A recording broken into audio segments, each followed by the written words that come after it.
Bonjour à toutes et à tous, bienvenue pour la correction de cette question de vision 2D et 3D. On vous dit que trois graphistes sont assis autour d'un cube et voient chacune une face, ou plutôt trois faces. En l'occurrence, ce qu'il faut comprendre sur un cube, je vous fais le dessin ici, c'est que quand vous voyez un cube, vous ne voyez toujours que trois faces. Vous voyez ici la face en face, la face en haut et la face à droite.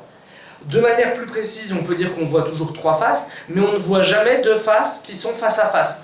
Quand je vois celle de devant, je ne peux jamais en même temps voir celle de derrière. Quand je vois celle de droite, je ne peux jamais en même temps voir celle de gauche. Et quand je vois celle du haut, je ne peux jamais en même temps voir celle d'en bas. Ça veut dire que moi, plutôt que de raisonner sur un cube, je vous conseille de travailler sur un patron de cube. Je vais le faire un peu plus grand. Le patron de cube, c'est ça. C'est le cube qui est à plat, qui est comme déplié, et on le représente comme ça. Voilà ce que ça donne. En l'occurrence, on va vous dire ce que voient les différentes personnes. Alain voit les faces violettes, jaunes et orange. Regardez, par exemple, violet, je vais le mettre ici. Je sais, comme il voit violet, jaune et orange, que ces trois faces ne sont pas face à face. Donc le jaune et le orange ne peuvent pas être en face. Donc si ça, c'est la face de derrière, quand je le replie comme ça c'est la face de devant, ça ne peut pas être ni le jaune ni le orange. Donc le jaune et le orange, je le mets où je veux, mais pas ici. Maintenant que j'ai mis le jaune ici, je ne peux pas mettre le orange en face du jaune, donc le orange, je dois le mettre à un autre endroit, par exemple ici.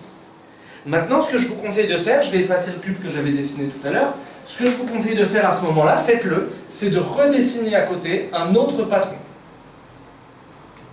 Vous allez comprendre pourquoi. Et quand vous l'avez redessiné, vous remettez ce que vous venez de mettre, V, J, O. À partir de là, on continue et on va suivre encore les instructions. Gris, marron, rouge et jaune.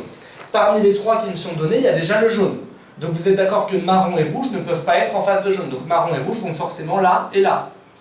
Là j'ai mis MR, ça se trouve j'aurais dû mettre RM, et c'est pour ça que le deuxième patron a une utilité. On va choisir ensuite lequel des deux est vérifié. Ça se trouve ce sera celui-là, on aura fait celui-là pour rien, ou ça se trouve ce sera celui-là. En l'occurrence, Bernard voit les faces orange, noir et rouge, donc forcément la noire elle est là, forcément la noire elle est là. Maintenant il y en a une des deux qui va se révéler impossible. Orange, noir et rouge, est-ce que c'est possible? Non, parce que regardez, le orange et le rouge, ils sont en face. Quand je vais replier, le rouge, il va venir sur le orange, donc cette situation, elle est impossible. En revanche, orange, noir et rouge, celle-là, elle est bonne. Les faces ne sont pas en face, opposées. Donc du coup, la configuration qui m'intéresse, c'est celle-là. À partir de là, je suis capable de répondre à la question quelle est la couleur en face du violet. Et donc en face du violet, quand je replie ici, j'ai le rouge.